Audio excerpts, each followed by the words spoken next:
पुण्यामध्ये अजित पवार यांच्या राष्ट्रवादीची बैठक सध्या सुरू आहे। पुणे महानगरपालिका निवडणुकीच्या पार्श्वभूमीवर ही बैठक होते आहे।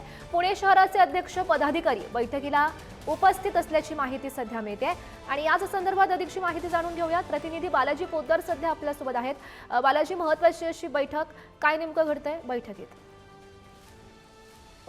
राष्ट्रवादी काँग्रेस पक्ष अजित पवार यांचा पक्ष जो आहे तो महापालिका निवडणुकीबाबत तयारी करत आहे। प्रत्येक पक्ष आपापली तयारी करते, त्याच्याच हा बैठकीचा भाग आहे की आज अजित पवार स्वतः पुणे शहरातील सगळ्या पदाधिकाऱ्यांची बैठक घेत आहेत। त्या बैठकीला रुपाली चाकणकर, राज्य महिला आयोगाचे अध्यक्ष आमदार चेतन तुपे आणि सगळे स्थानिक पदाधिकारी आहेत की येणाऱ्या महापालिका निवडणुकीमध्ये स्वबळावर निवडणूक लढवावी की एकत्र महायुती म्हणून लढवावी यावर सुद्धा चर्चा होणार आहे। कारण सगळ्याच पक्षांकडून स्वबळाचे नारे दिले जात आहेत। पुण्यात अजित पवार यांचे जे होम ग्राउंड आहे त्या होम ग्राउंड वरती लोकसभेप्रमाणे काही धोका होऊ नये यासाठी आतापासून तयारी करण्यात येते आणि त्याचीच ही सगळी बैठक जी आहे ती स्वतः अजित पवार घेताना पाहायला मिळत आहेत।